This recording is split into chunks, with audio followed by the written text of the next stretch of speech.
หน้าบ้านสดาอยู่ในบ้านเนาะติดกับวัดทุกคนอันนี้ฝั่งซ้ายมือนี่จะเป็นวัดเนาะนี่ค่ะนี่ตามผู้บ่าวก็เด้ออีเมลบ้านนี้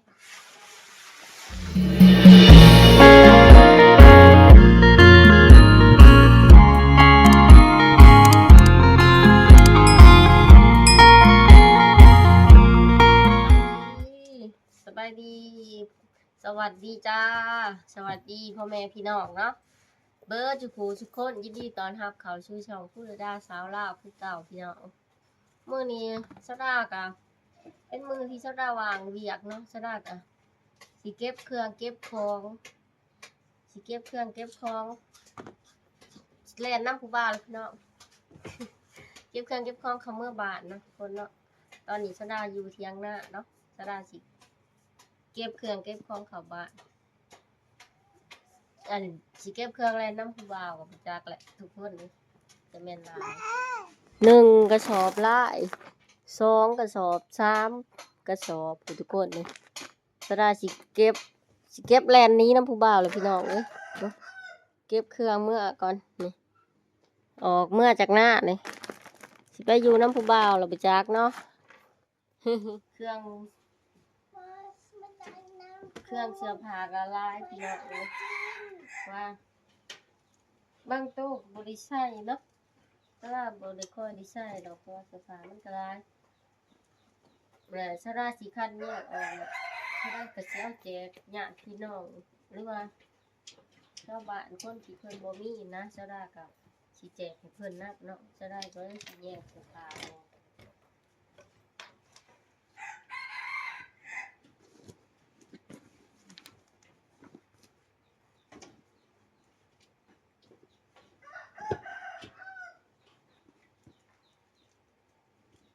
เดี๋ยว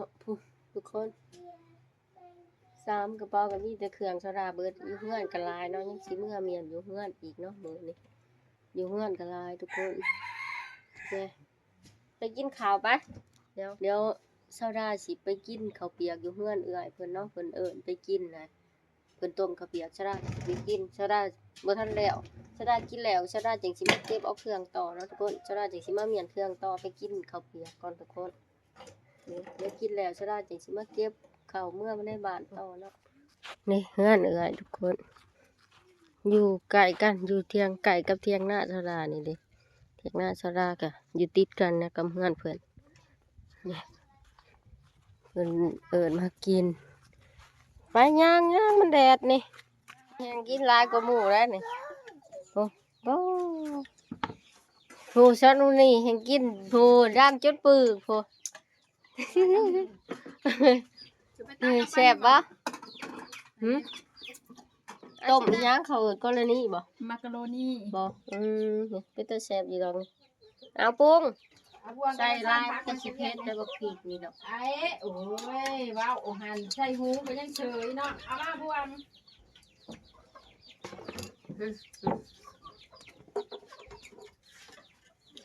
โอ้ยหาผัวมึงเอ้ยนี่เผ็ดได้มันลงหลายหาเค็มเลยบ่จักยังไงลูกหลาย น้ำปลา เข้มเหรอกินได้อยู่เอาตัวนึงใส่ บ่ตายแล้วถั่ว ไม่ใส่ก็ได้น้ำตาลมันแซ่บแบบน้าอยู่เฮือนมีบ่วะบ่มีเบิดเลยโน่ดึงหนึ่งก็ลายมาอันนี้ไม่ได้ ใส่ ก่ ป อ ลาน ใส่หญ้าทุกคน อันนี้ไม่ได้ก่อนผู้ช่วยผู้ช่วย หาเรื่องจังวะ เครื่องหมอไหนแม่ก็กระโนกบนหักอีกงานเฉยอยู่เขากินยังวันหวานกับบริกินน้ำกระดูกเศร้าพัดจะต้องหอมโคตรอิ่มเนาะ อิ่มบ่สู้ เล็กแม่ลูกอ่อนอยู่นี่เบิด ศูนย์รวมเด็กมันอยู่นี่เลยทุกคนเลยลูกหลานไม่ได้รู้ดิเลยศูนย์รวมนี่แต่จุ่มแต่ลูกหลานหลายสิดอกเลยนี่ก็ออกมาอีกแล้วต่ออีกแล้วนี่ก็ยังไม่ได้ทอก็สิออกอีกแล้วทุกคน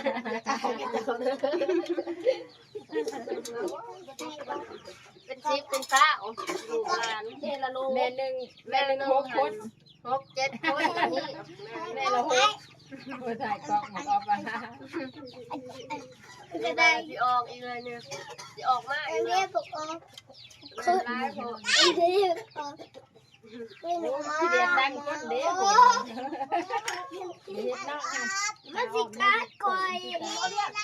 ต้องจะบอกไปบ่ดึงมันเบ็ดลูกนี่นะเธอว่าเด้อผู้ชายไปลูกนี่แหละเป็นบ่ได้มันจะหันกระเทียมกันกับไอ้ว่ะไปกับบ่เรียกที่ซ้ำกันเทียกันไปเทียกันมา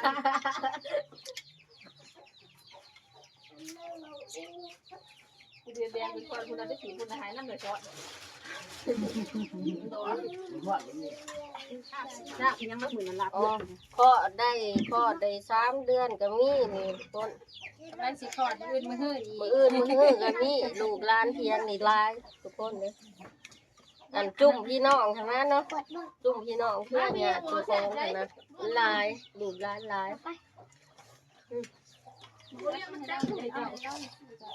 แซ่บ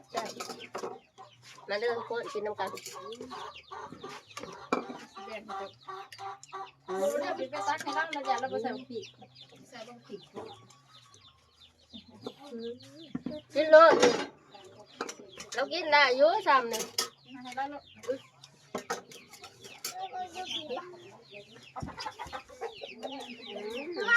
ดีแป๊กไม่เช้าได้ดีนี่มันเย็นที่นี่แป๊กไม่เย็นหมดเลยเอาไปน้ำเลือดใส่น้ำเด้อ ไอ้ตักให้แมวเลยสูจะหน่อยนิดหน่อยแง่ขึ้นมากกะตีเขากินอีกนี่ ตีเขาร้านเขาดีบ้านตีเขากินแล้วนะนี่นะ พอดี2 บ้านแต่หลานแต่ลูก แม่ละหกนี่แม่3 6กับ18เลยพี่น้อง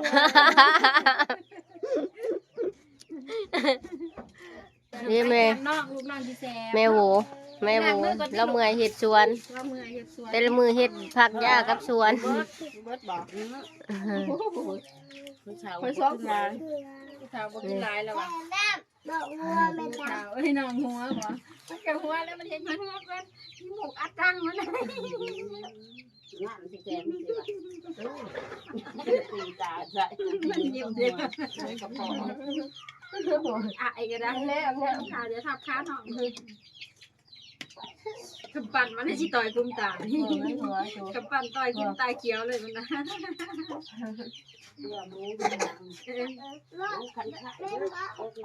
ลูกแม่เดียว1 2 3 ใบมันแท้ 4 5อีดำ ไม่ใช่ลูกแม่เดียวว่าติเรียนฉลาด ลูกแม่เดียวทุกคน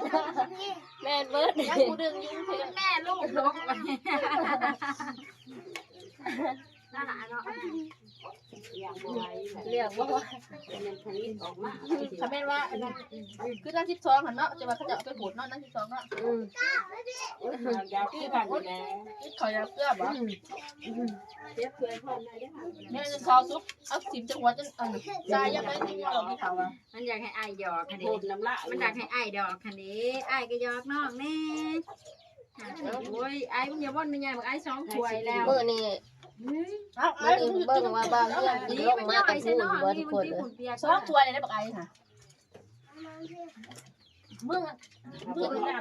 นคนหากินขึ้นป้าสิได้อาทิตย์หนึงแล้วรุ่นมื้อนี้เราสิลงมาอยู่บ่ หาเบิ่งหมูปลานะตับในใส่กูจะไปเอาในสลีไปสลีเอาให้แน่ มามันนี่ก็สิ ตับมันบ่แซ่บนะมันแข็งกินอยากบ่แซ่บดอกข้าวต้มมันบ่แซ่น้ำลายเนาะมันอันนั้นเขาบ่ได้ตีแตกเลย แม่ร้านจะอยากน้ำแล้ว เด็ดโดว่าเดี๋ยวหัวจะข่อยมันเหี่ยวแตกไม่ใหญ่ละแจกเงินเนาะอีนี่ก็หาซิบักออฟก็หาซิ ใครล่ะ วันนี้เพิ่นหายได้ยินเขาว่าแจกเงินกับแนวกินเลยไอ้โพมาที่ผาดำอยากได้เงินซักกึกมาหาแม่อยู่นี่เขาไปตั้มเยี่ยมนะกูได้ผลไอ้เยี่ยมกูได้ผลตั้มเยี่ยมกันได้เป็นคู่คือจนนิ้วมือ เราเรื่องกินน้ำ เราเรียนกินเขากำลังกินแข่งกันกินน้องเจ้าแล้วก็ไทยน้ำ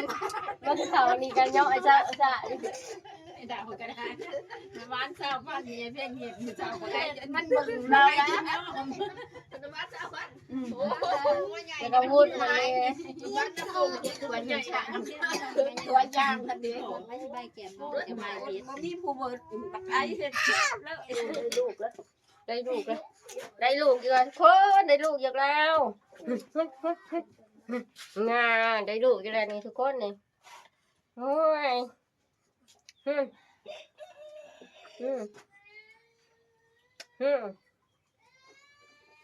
ไปอีกหายเฮ้ยได้ลูกอีกแล้วได้ลูกอีกแล้ว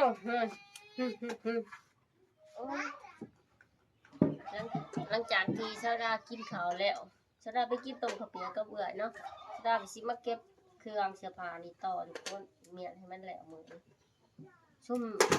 ตัวนี้ชาดาสิเอาแจกลูกแจกร้านเนาะเครื่องเก่าที่น้องไข่มุกใส่บ่ได้แล้วตัวนี้ชาดาก็สิเอาไปแจกลูกเอื่อยลูกนอกนี่แหละเนาะคุณข้าเจ้าที่บ่มีชาดาจะเอาไปแจกให้เพิ่นใส่เอาไว้ก็เสียดายมันบ่ได้ใส่เนาะทุกคนเอาไปแจกกัน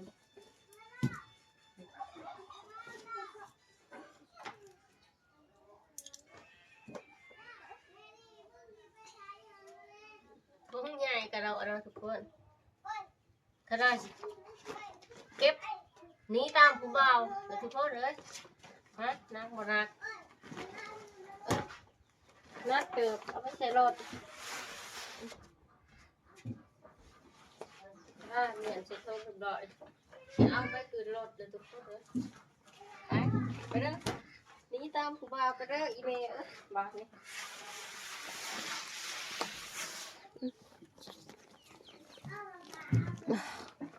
เอาไปใส่รถกันทุกคนเอาใส่รถกัน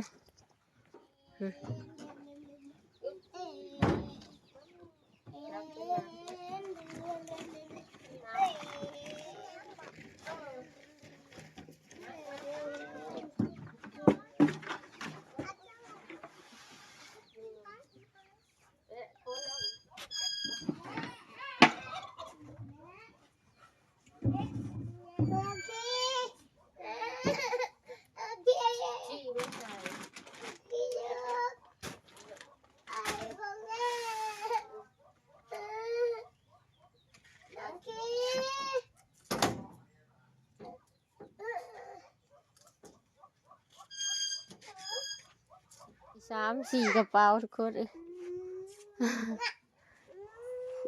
ข่าวบ้านนะหอดเขามาหอดเฮือนแล้วทุกคนเฮือนชาวดาอยู่บ้านเนาะนี่บ่ค่อยได้อยู่ทุกคนมีแต่อยู่ไฮอยู่หน้าเนาะชาวดากะกำลังสีเขามาอยู่แหละแล้วเขาเลยเนาะกะเพราะว่าปลาเฮือนแต่โดนน่ะเนาะทุกคนย่ำหน้าก็อยู่แต่ไฮแต่หน้านักซองกระทงฮ้อนแดดทุกคนหอกน้ำชะดาอยู่ในบ้านก็จะเป็นอยู่นอกบ้านเนาะทุกคนเพราะว่าอยู่บ้านนอกเฮากับช่วงนะแม่บ่นิยมเฮ็ดเป็นห้องน้ำอยู่ในเฮือนเนาะก็เลยออกมาเฮ็ดข้างนอกนี่หลายคนก็ถามเดินบ้านชะดาเฮือนชะดาอยู่ซ้ายเนาะนี่เนาะมื้อนี้ชะดาก็นี่เป็นเดินนะเฮือนชะดาเนาะบ่ทันได้ล้อมหัวดอกทุกคนนี่ก็เดินกว้างอยู่และนี่ก็จะเป็นหน้าเฮือนเนาะก็อยู่ในหมู่บ้านเฮือนซ่านพี่ประชาชนบ้านเฮือนเพิ่นก็หลายเนาะทุกคน3กระสอบเนาะไข่มุกพอเครื่องเสื้อผ้านี่ก็บ่ทันได้เก็บได้เมียนดอกทุกคนนี่ชะดาสิเมียนเพราะว่าตัวใดสิบ่ใส่ก็สิเอาไปแจกเพิ่นนำเนาะนี่มันหลายฮะหน้าบ้านชะดาอยู่ในบ้านเนาะติดกับวัดทุกคนอันนี้ฝั่งซ้ายมือนี่จะเป็นวัดเนาะนี่ค่ะเฮือนพ่อใหญ่อยู่ข้างๆเนาะนี่จะเป็นทางที่ชะดาเข้ามาเนาะมันโหกลายชะดากับว่าสิมาพันไม้ออกแถวนี้เนาะมันโหก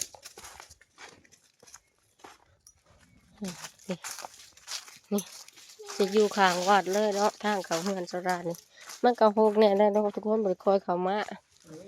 นี่พ่อใหญ่แล้วนอนหลิน พัดหญ้าฮ้อได้หนีออกก็มันขูดโลดอ้า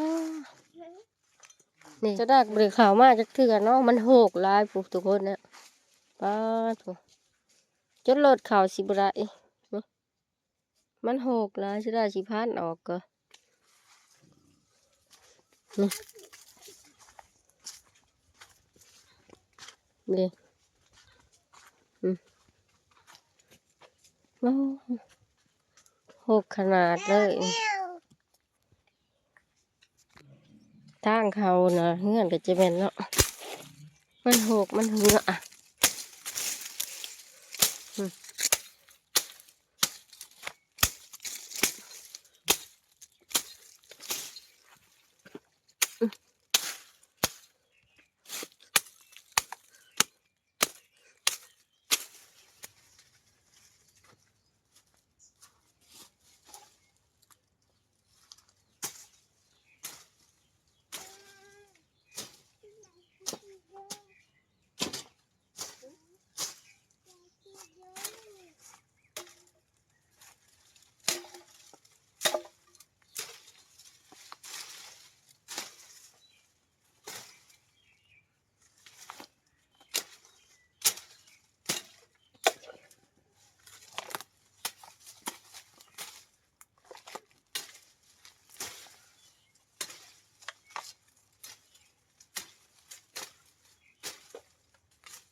ไปอยี่ห้องไปเล่นเพื่อนยายมุดถ่ายไป